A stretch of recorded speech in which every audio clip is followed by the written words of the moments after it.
ናቱዬ እንዴት ነህ? ከሌላው ጊዜ በተሻለ አሁን በጣም ደህና ነኝ። ምን ነው እንዴት ተፈታሽ? ለምን ተፈታሽ ብላ ጠይቀኝም እንዴ? እንዴትም ተፈቺ እንዴትም ዋናው መፈታት ይሻል። ናቱዬ እኔ እኮ አሁን በጣም ተጸጽቻለሁ። ኤፍራታ ላይ ምንም ነገር ማድረግ አልፈልግም። በእርግጥ ከቀናቶች በኋላ አብረን አንኖርም። ሆኖም ግን በቃ ሰላም እንዲፈጠር ፈልጋለሁ። አብረን አንኖርም ማለት ለምን እንዳላወቅ ትሆናለህ? ሁሉንም ነገር እንደነገረች እኮ አውቃለሁ። ያፌትን ልታገባ እንደሆነ አውቃለሁ። ዛሬም እሱ ጋር ስላደረች አይደል የተናደድከው? ንገሪኝ እስቲ። ሁለታችሁ ተስማምታችሁ የኔን ጨረቃ አጥምዳችኋት ነው አይደል? በምንድን ነው ያስፈራራችኋት እንዴ? ቆይ ስለምን ማስፈራራት ነው የምታወራው? እኔ ኤፍራታን ልጠላት እችላለሁ። እሱ ደግሞ አሁን ላይ አይደለም። የእሷ አለመኖር ጉድለት እንደሆነ ታውቆኛል። አይደለም ለእህቴ ይቅርና የአባቴ ገዳይ ለሆነች ሴት እንኳን ያፌት እንዲያገባ ታሳልፍ ያልሰጥም። እሱ እኮ ማለት ትክክለኛ ፍቅር እንኳን አይዘውም። ሁሌ የእልህና የወረት ፍቅር ነው የሚይዘው። በቃ አሁን ገብቼ ልተኛ። ከዚህ በላይ ስለሱ ጊዜ ወስጄ ማውራት አልፈልግም።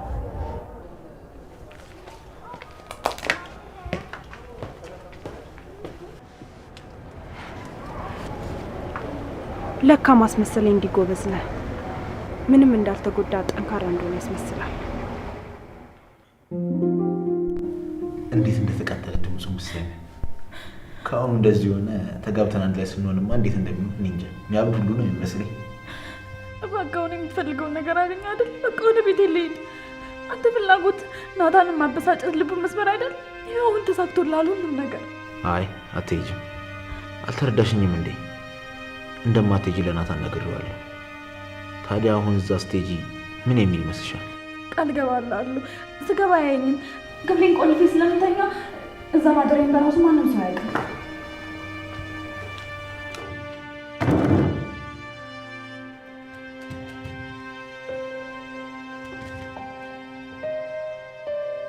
ለምንድን ነው እዚህ ማደር ያልፈለግሽው? ከዚህ በኋላ እኮ ይሄን ቤትሽ ነው አይደል? ስንገባ እዚህ ማደርሽ ጋር እሺ፣ እስከምንጋባ ድረስ ቤቴ ልደር እባክህ፣ እየለመንኩ ነው። አይዞሽ፣ አትፍሪም። እስከምንጋባ ድረስ ምንም እንደማላደርግሽ ቃል ገባልሻለሁ። ተይ እንጂ አታልቅሽ። እኔ እኮ ለአንቺ ጥሩ ሰው ልሆንልሽ እየሞከርኩ ነው። እንደተበደለ ሰው ማቱኝ። አንድ ጥያቄ ልጠይቅ እችላለሁ? ያውን በደስታ ነው መልስልሽ። ምንድን ነው? ለምንድን ነው እኔ እንደተደፈርኩ እንዳስብ ያደረግከኝ? ይህን ሁሉ ድራማ መስራት ለምን አስፈለገ? ቆይ አንቺ እሱ እንዴት ልታውቂ ቻልሽ? ማነው የነገረሽ? እሱ አስፈላጊ አይደለም። ለምን እንደዛ ማድረግ አስፈለገ? ምክንያቱም መጀመሪያ ላይ ሀሳቤ አንቺን ውጭ ላለ ባለ ሀብት በብዙ ብር መሸጥ ነበር። እሱ ደግሞ ማንም እንዳይነካት ብሏል። ስለዚህ አንቺ ተደፈርሽ ማለት ወይ ዋጋ ይወርድብኛል ወይም ደግሞ ከነጭራሹ አይገዛኝ። አንተ ግን ምን አይነት አረመኔ ነህ? ጭካኔን ለመግለጽ እኔ ቃላት ያጥረኛል።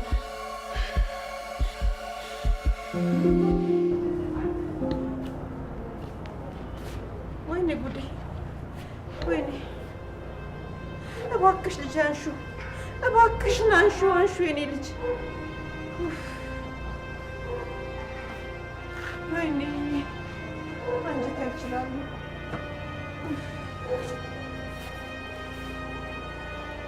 እባክህ ፈጣሪ፣ እባክህ የኔ ጌታ፣ እባክህ እንደኔ ኃጢአት ሳይሆን እንዳንተ ምሕረትና ቸርነት ልጄን ጠብቅልኝ። ልጄን አንተ ጠብቅልኝ።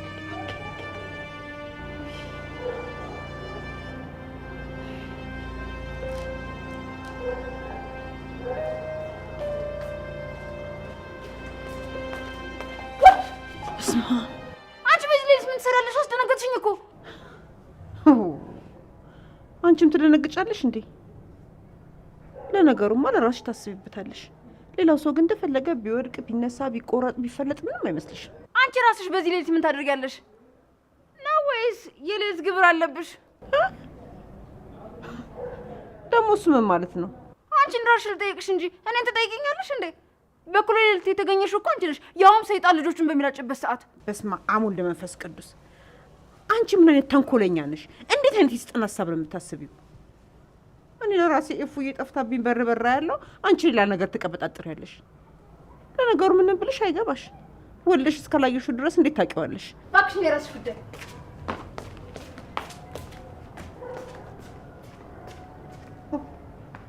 እንደምን አይነት ተፈጥሮ ነው ያላት?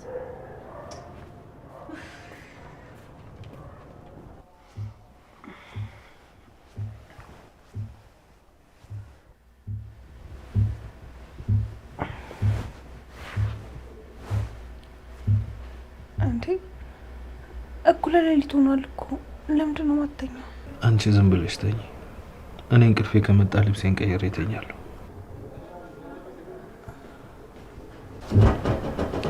ዋና ገኒ ስለረበሽኮች ይቅርታ አድርጉልኝ። ኢፉ መጣች እንዴ? ኧረ አልመጣችም። እኔ የሰማው ነገር ካለ ልጠይቅ ብዬ ነው የመጣሁት። ወይ ካልሆነ ወጥቼ ልፈልጋት እንዴ? ኧረ አያስፈልግም። እኔ እኮ ሀሳቧን ከቀየረች ብዬ ነው እንጂ እንደማትመጣ ነግራኛለች። ተው ልጅ፣ እኔን ለማረጋጋት ብላ አትዋሽ። እውነቴን ነው ገኒ። እንደዛ ባይሆን እንደዚህ ተረጋግቼ ይቀመጥ ነበር። ቆይ እሷ ከመቼ ጀምሮ ነው ውጭ የምታድረው? ከማንስ ጋር ነው የምታድረው? ገኒ አሁን ደህና እንደሆነች ከነገርኩሽ ይበቃል። ግቢና ተኝ። ወይ መተኛት። ለማንኛውም ደህና ደሩ። ደህና ደሩ።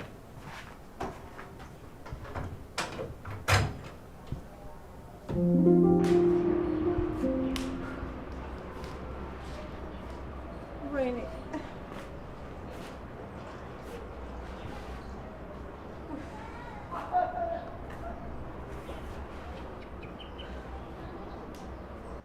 እባክህ አምላኬ፣ እባክህ እኔ ልጄን ድምፅ አሰማኝ እባክህ። እኔ ኃጢአተኛዋ እያለሁ እሷን አትቅጣት፣ የእሷ ፈተና ይብዛ እባክህ አምላኬ እባክህ።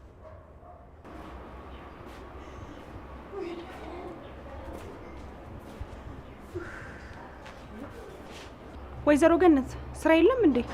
ምንድን ነው እዚህ የምትሽከረከሪው? ቤዚ ኤፍ እኮ እስካሁን አልመጣችም። ውስጤ ምንም ነገር ደህና ነገር እየተሰማኝ አይደለም። ናታን ደህና ናት ቢለኝም እኔ መቀበል አቃተኝ። ለእሷ አታስቢ። እሷ አሁን አዲሱ ፍቅረኛዋ ጋር ነች ያለችው። መቼም አልነገረችኝም አትይም። ማለቴ እዚህ ቤት ውስጥ ከአንቺ ውጭ የሚቀርባት ሰው የለም። ስለምን ፍቅረኛ ነው የምታወሪው?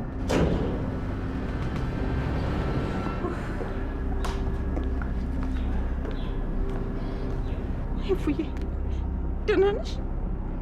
ምን አለበት ግን አንዴ እንኳን ስልኬን አንስተሽ ደህና ነኝ ብትይ ምን አለበት? አልቻልኩም ነበር። ቤዝ እንዴት ነሽ? እንኳን ለቤተሰብ በቃሽ። ለመልካም ምኞትሽ አመሰግናለሁ። እና አዳርሽ እንዴት ነበር? ግን ቆይ ምን አስቸኮለሽ? ከሳምንት በኋላ ትጋቡ የለ እንዴ? ቀስ ብላችሁ አደርሱበትም? ጋብቻ? ፍቅረኛ? ኤፉዬ ምንድን ነው? ስለምንድን ነው የምታወራው? መቼም ስለ ናታን አንልሽም። እሱንማ አይን ላፈር ብለዋለች። እኔ ግን ሙሽራው ማን እንደሆነ የሰርግሽ ቀን ብታሳይን፣ ሰርፕራይዝ ብታደርጊኝ ደስ ይለኛል። ቆይ ላንቺ ማን የነገረሽ? መቼም ናታን አይደለም አይደል? እሱ እንደሆነ ድጋሚ ስለዚህ ርዕስ ማንሳት አይችልም።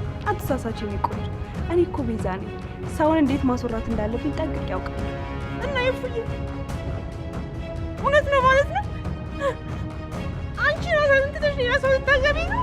ምን ነው ግን ይሄ ማንነት የተገለጠልሽ ገና ዛሬ ነው እንዴ? ኤፉዬ ንገሪ፣ በትክክለኛ ከአንቺ አንደበት ልስማ። ናታንን በሌላ ወንድ ለውጬዋለሁ በይ እስኪ። የሚባለው ነገር እውነት ነው? ሌላ ሰው ልታገቢ ነው? አዎ እውነት ነው። ቆይ እናንተ ስለ እኔ ህይወት ምን አገባችሁ? ይመለከታችሁ?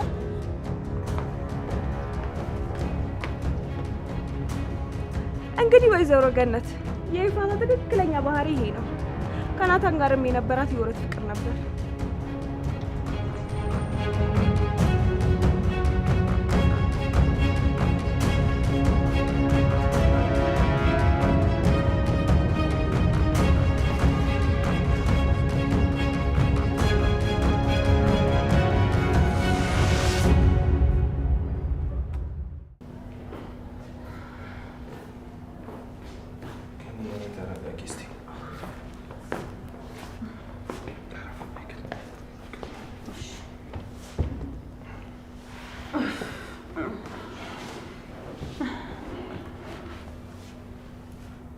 እባክሽ ገንዬ ተረጋጊና እረፍት አድርጊ።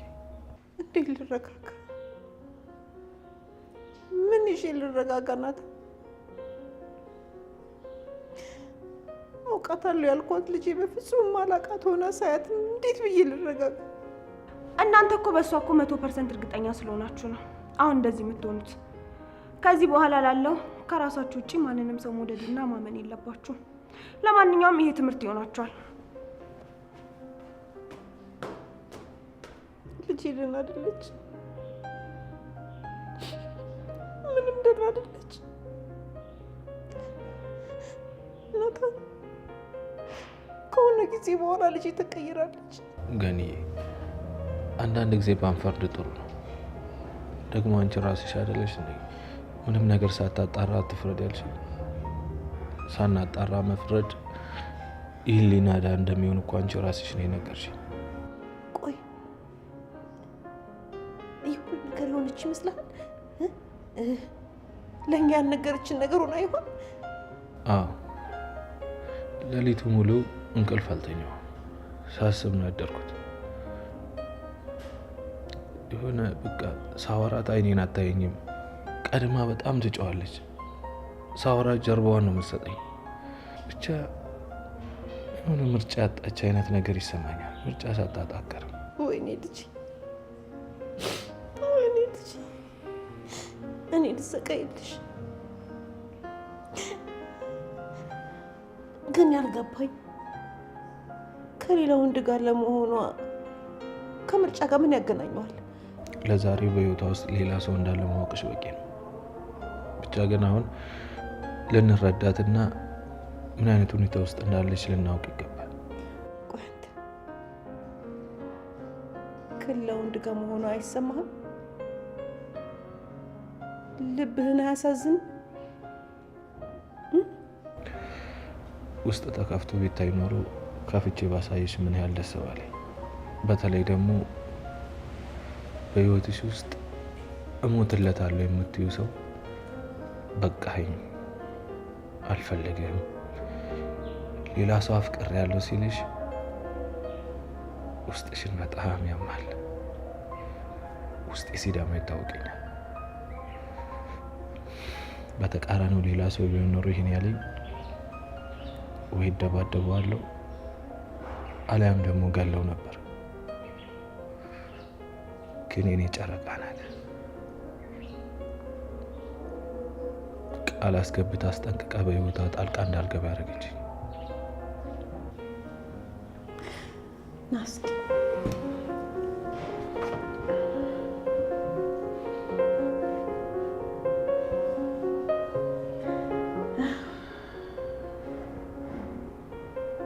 አይዞህ ልጄ። ኤፍራታን እኔ እንደምንም ብዬ አግባብቼ ተለማምጬም አውጣብቼም ቢሆን አወራታለሁ። አንተ ብቻ ተስፋ አትቁረጥ።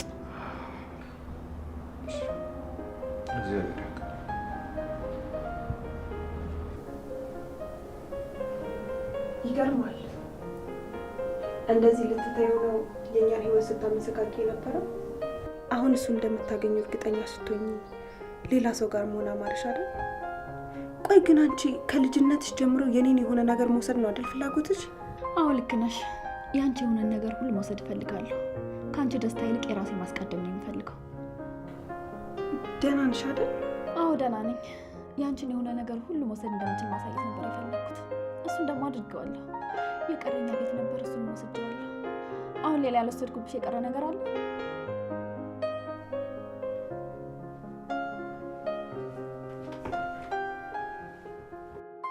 እንደዚህ ታምኝልኛለሽ ብዬ አልጠበቅኩም ነበር። በቀላሉ ተስፋ መቆርጭም አልመሰለኝም። እና አሁን ደስ አለሽ? በመውደቄ ልትሳለቂብኝ ነው የመጣሽው አይደል? እርግጠኛ ነኝ ደግሞ ከዚህ ነገር ሁሉ ጀርባ አንቺ አለሽበት። አንተ ኤፍራታን ከናታን አርቅልኝ፣ ናታን ደግሞ የግል ያደርገዋለሁ አልሽው አይደል? ቆይ በምንድን ነው ያስፈራራሽ? ነገርኩሽ አይደል? ያንቺ ስለነበርና ከአንቺ ጋር ተኝቶ ለዛው ማስረግዞሽ አልፈልግሽም ብሎሽ ስለነበር እኔ ደግሞ እሱን የግሌ ማድረግ እንደምችል ላሳይሽ ብዬ ነው። የራስሽ ጉዳይ። እሺ ከፈለሽ ገደል መግባት ትችላለሽ። ደግሞ ሰው መስለሽኝ ላዝንልሽ መሞከሪ። ቤዛ አንቺ እዚህ ነሽ እንዴ? እንዴት አደርሽ? መቼም አዳርሽ ቆንጆ እንደነበር አልጠራጠርም። አዎ በጣም ቆንጆ ነበር። ከአንቺ ወንድም ጋር ካሳለፍኳቸው ምሽቶች ሁሉ የተለየ ነበር። አንቺ ግን ምን አይነት ከሃዲና የበላሽበትን እጅ ነካሽ ነሽ? ለነገሩ እንኳንም ቀረብሽ። ትሰሚኛለሽ? ሀብትና ንብረቴን ሳትወጂ በግድሽ ትመልሻታለሽ። ስሚኝ ጽ አይምሮሽ እየፈጠረ የሚነግርሽን ነገር ሁሉ እየተቀበልሽ እየመጣሽ እኔን አትረብሽኝ። ማወቅ ከቻልሽ ሁሉን ማስታወሰሽ እውነቱን አውቂ። ካልሆነ ግን ባልተፈጠረ ነገር እየመጣሽ እኔን አትነዝንሽ። አሁን ባለሁበት ሁኔታ አንቺን የማስተናግድበት አቅም የለኝም። ውይ በጣም ደከመሽ እንዴ? ውይ በቃ ተኝ። ምሽቱ በዚህን ያክል አድካሚ ይሆናል ብዬ አላሰብኩም ነበር። በቃ ጽ እንውጣላት። እሷ እንዳለችሽ ሁሉን ነገር ብታስታውሺ ጥሩ ነበር። የእናንተ ቤትና ድርጅት ከእሷ ጋር የሚገናኝ አይደለም።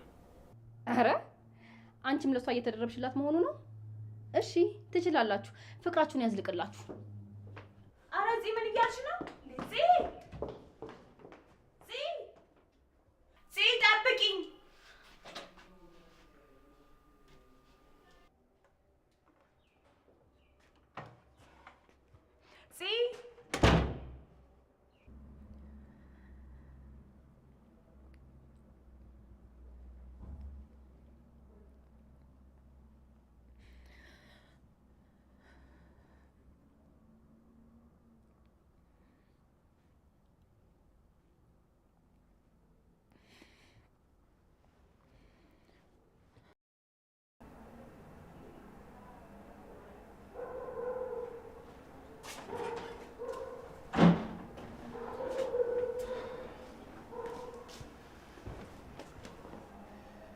ምን ሆነ ነው ገብተህ ያልተኛ?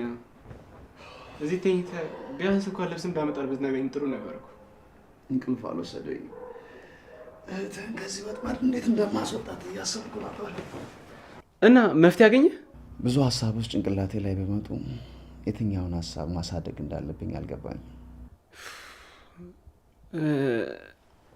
ለምን የሰርጓ ገና ግተናት የትም እንዳትሄድ እናደርጋት? እሱ እንኳን አንድ ሰርግ አይደለም 100 ሰርግ መደገስ ይችላል። እንደውም እንደዛ ካሰበን ኤፍራታን በጣም ይጎዳታል። ከኛ ጋር ተስማምታ እንዳገትናት ነው የሚረዳ። እና እሺ አሁን ምን እናድርግ? አሁን ደግሞ እናቴ ከሰማች ትጎዳብኛለች። እዛ ደግሞ ከሆነች መስማቱ አይቀርም። እሱ ደግሞ በጣም ነው የሚያስጠላው። ቆይ እሷ እናቷ እንደሆነች ካልነገረቻት እዛ ቤት መቆየቱ ምን አስፈለገ? ወደ ቤቷ አትመጣም እንዴ? ሲጀመር ቤት ሰራተኛ ሆኖ እዛ መቆየቱ ምንድን ነው ለውጥ? በሰዓቱ እናቴ በጣም ተጎድታ ነበር። በቃ ስተኛም ስትነሳም ልጇ እንዴት አድርጋ ማግኘት እንደምትችል ነበር የምታስበኝ ነበር። የምን እውነት? ብዙ ሰዎች እኔ እንደማውቅ ያውቁም ነበረ። እንደውም አንዳንዶቹ ጭራሽ ለልጅሽ እነግረዋለን ምናምን እያሉ ያስፈራሯት ነበር። ከዚያ የሆነ ጊዜ ላይ አንዱ ብር ካላመጣሽ ለልጅሽ ሁሉንም ነገር እነግረዋለን ብለው አስፈራራት። እኔ ደግሞ አንድ ሀሳብ መጣልኝና ተይው በቃ ይምጣ ገንዘብም እንዳሰጩ አልኳት። ግን ደግሞ እውነትም ነበረ። ቆይ የሰውን አፍ እንዴት ቻላችሁት?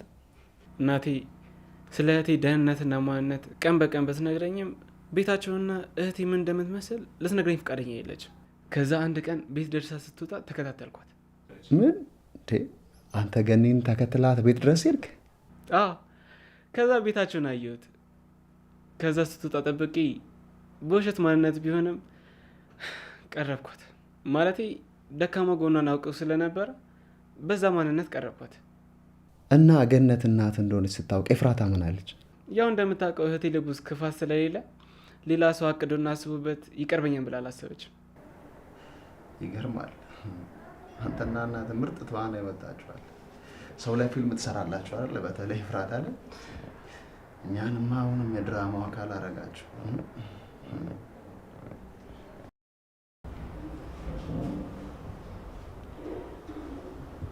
ከፉዬ ጎን ለመወስድ ዳጊን የማያውቀውን ብቸኝነት እያለማመድኩት ነው። ዳጊ ከኔ ከአባቱና ከአጎቱ ተለይቶ ውሎ ማድሮ ማያውቅም ነበር።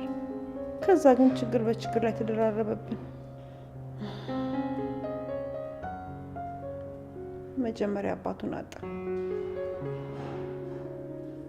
እኔም በህልሜም በእውኔም ሁል ጊዜ ኤፉዬን እያሰብኩ ስልሰልስል ታማሚ ሆንኩ። ከዛ ደግሞ እንደምንም ብዬ እንዴትም ብዬ ልጄን መቅረብና ወደ ቤቷ መመለስ እንዳለብኝ አሰብኩ። ግን ደግሞ ከለመደችው አኗኗር ወደ ድህነት ላስገባት አልፈልግም። ከዛ ልጄን አጎቱ ጋር ትቼ ወደ አረብ ሀገር ሄድኩ። 3 ዓመት ሰራራውኝና እንደ አቅማችን ትንሽዬም ቤት ቢሆን የራሳችንን ቤት ሰራ። ከትንሽ ዓመታት በኋላ ደግሞ ቢኒያም ታሰረ። ልጄን እንዴት መቅረብ እንዳለብኝ ማሰብ ጀመርኩ። ብዙ አሰብኩኝ። ከሁሉም የተሻለው ደግሞ እዛ ቤት ሰራተኛ ሆኖ መግባት እንደሆነ አወቅኩ። ገኒ፣ ዳጊ ግን በዚህ ጉዳይ እንዴት ተስማማ? ማለቴ ለምንም ጉዳዩን እናቱ የቤት ሰራተኛ ስትሆን ደስ አይለው ማለት? እሱ ራሱን ይሄንን ሀሳብ ያመጣው አንድ ቀን ቁጭ ብለን ፊልም እያየን እያለ ያው ከኔ ታሪክ ጋር ባይመሳሰልም ትንሽ የሚቀራረብ ታሪክ ያለው ፊልም ነበር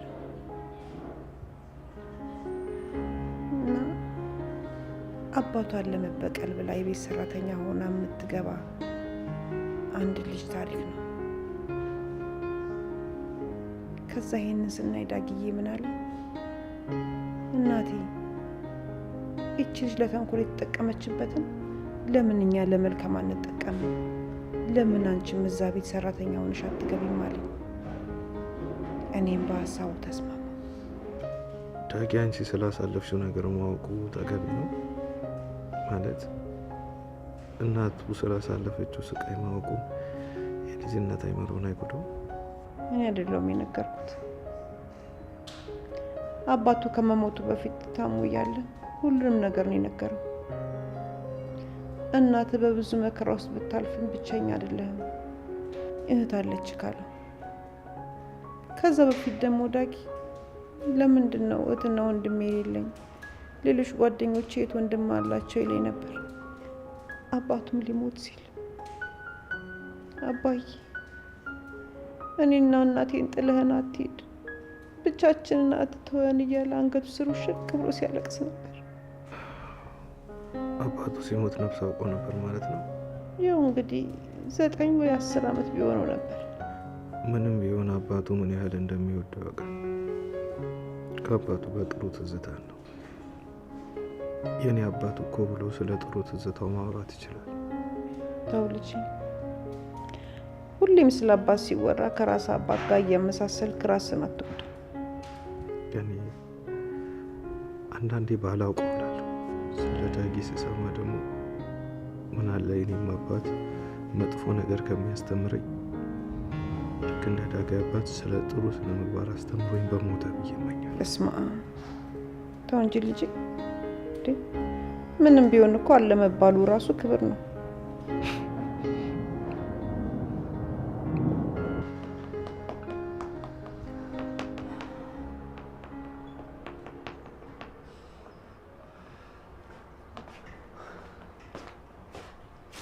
ምንም ደስ አይልም። እሺ አንዴ ሰው አንዴ ስስታቱኝ አትቀያይሪ።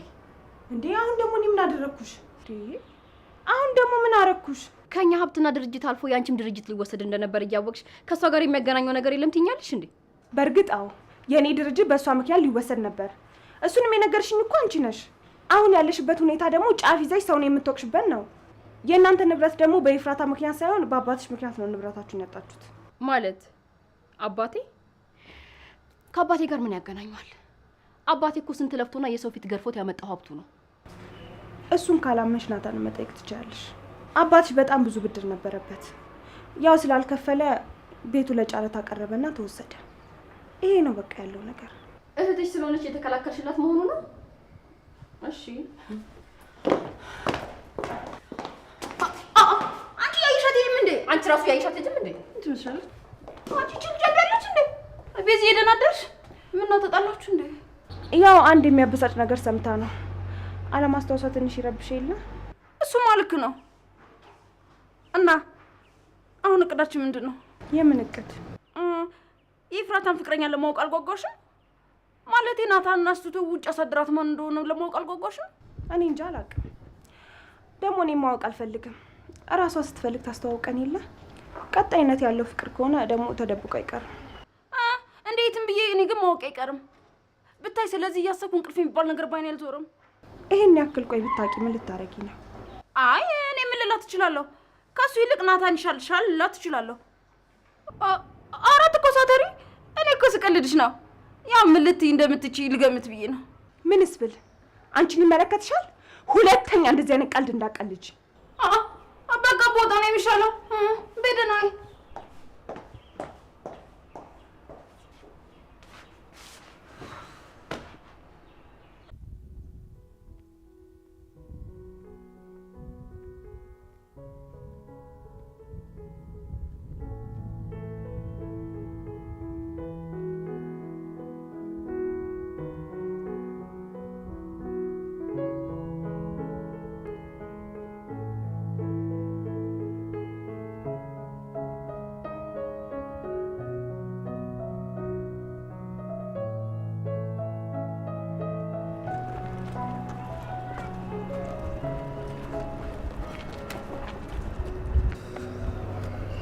በጣም ይቅርታ አድርጌልኝ።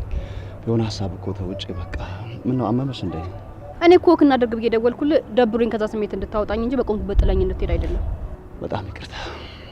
አንድ መልስ ያላገኘሁለት ጥያቄ አይምሮ ላይ የተመላለሰ ስላስጨነቀኝ ምንም ማስተዋል አልቻልኩም። ምንድን ያሳሰበክ? ደግሞ እኮ መጨነቅ መፍትሄ አይሆንም። እሱስ ልክ ነሽ። ኤፍራታና ናታን ግን እንዴት ናቸው?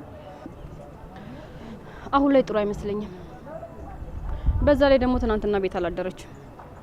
እንደሰማሁት ከሆነ ከአዲሱ ፍቅረኛዋ ጋር ነው ያደረችው። ይሄ ውሻ በሆነ ነገር አስፈራርቷት ነው እንጂ አሁንስ በጣም የተፈታተነኝ ነው። ገድዬው ታሰራለሁ። ምንድን ነው የምታወራው? ማንን ነው የምትገለው? በቃ አንድ ስራ አለብኝ። ተነሽ፣ ወደ ቤት ልሸኝሽ። አልሄድም። ምን እንደሆንክና አገለዋለሁ ያልከው ሰው ማን እንደሆነ ሳላውቅ ከዚህ ጋር ቀስቀስ አለልኝ። በእናትሽ እባክሽ፣ በእናትሽ ተነሽ። አልሰማኝም? አልሄድም። ምንም ብታመጣ ከዚህ ቦታ አልንቀሳቀስ ነው። እንደዛ ነው።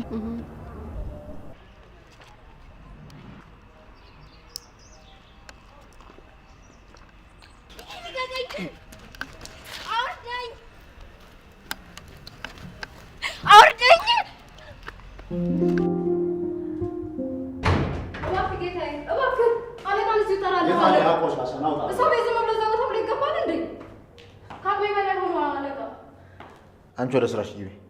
ደግሞ ክፍል ይቆሽዋል። ግቢና ጽጅልኝ። እሱን ለኔ ተይው። እሺ አለቃ።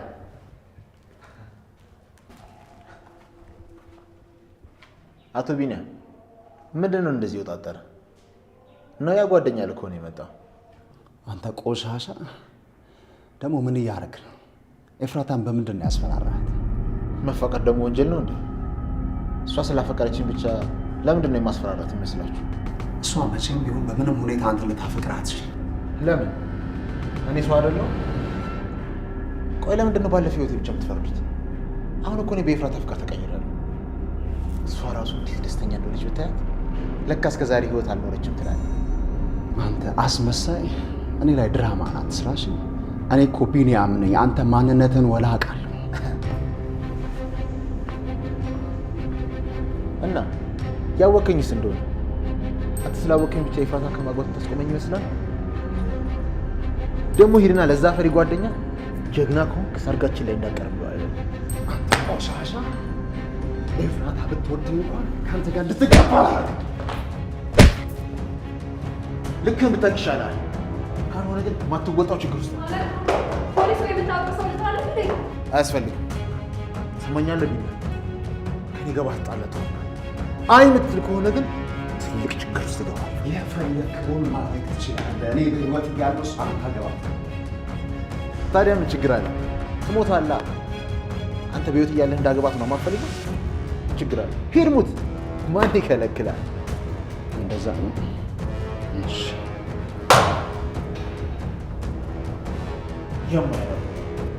ሰሚኛለሽ?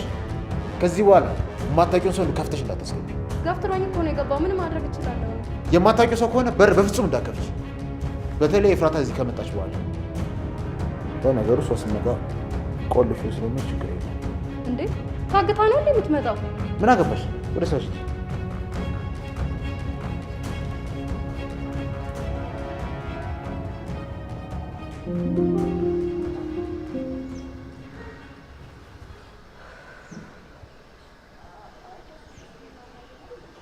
ታውቂያለሽ፣ አንድ ሰው ተስፋ ሲቆርጥ ቢያጠፋም ባያጠፋም ያምናል።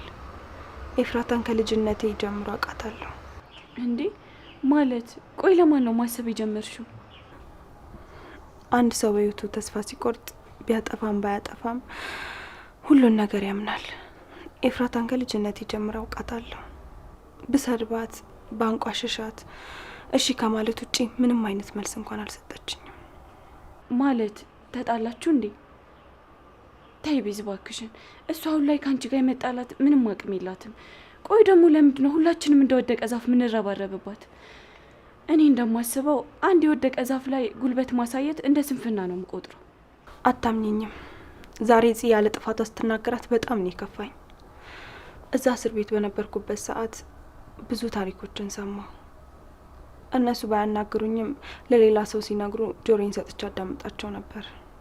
አብዛኞቹ ለምን እንደታሰሩ፣ ምን አይነት ወንጀል እንደሰሩ፣ እዚህ ከመታሰራቸው በፊት ምን አይነት ህይወት እንደነበራቸው ሲናገሩ ቆም ብዬ አሰብኩኝ። የኔስ ህይወት እንዴት ነበር የሚለውን። በትውስታዬ ውስጥ ሁሌም ኤፍራታ አለች። ግን እሷ ምንም ነገር ብናገራት አንድ ቀን እንኳን ተቃውማኝ አታውቅም። ግን ደግሞ ውስጥ ያለውን ጥላቻ ማስወጣት አልቻልኩም። አይዞሽ ቤዝ፣ ትችያለሽ። ምናልባት አንድ ቀን እህቴ ብለሽ ጠረት ይሆናል። በትክክለኛ ማንነትሽ ስትመለከቻት የእውነት እቺ ኤፍራታ ናት ነው ወይስ አዲሱ ማንነቷ ነው ትያለሽ? ግን ደግሞ እሷ አዲስ ማንነት አምጥታ ሳይሆን ከድሮም ስብዕናዋ እንደዚህ ነው። እንዴ ቆይ አንቺ እንዴት እንደዚህ ልትለወጭ ይቻልሽ? ደርሶ እንደዚህ መልካም ልትሆኝ ይቻልሽው እንዴት ነው? ማለቴ የሰው ልጅ በወራቶች ውስጥ እንደዚህ ሊቀየር ይችላል? በወራቶች አይደለም በቀናቶች ውስጥ መቀየር ይችላል።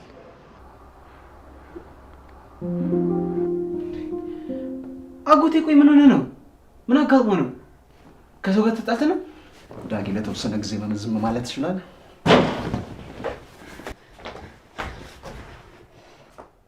እህቴ ደህና ነሽ? የአጎቴ እያለ ምንም ደህንነት የለም። ኤፉ ምን እያልሽ ነው? ምን ተፈጥሮ ነው? ምን ተፈጥሮ ነው ስትል ትንሽ እንኳን አታፍርም? ቆይ አንተ ማን ስለሆንክ ነው እኔ ማገባውን ባለ የምትመርጥልኝ? ስለ እኔ ህይወት ይመለከታል? ኤፉ ምንድን ነው እያልሽ ያለሽው?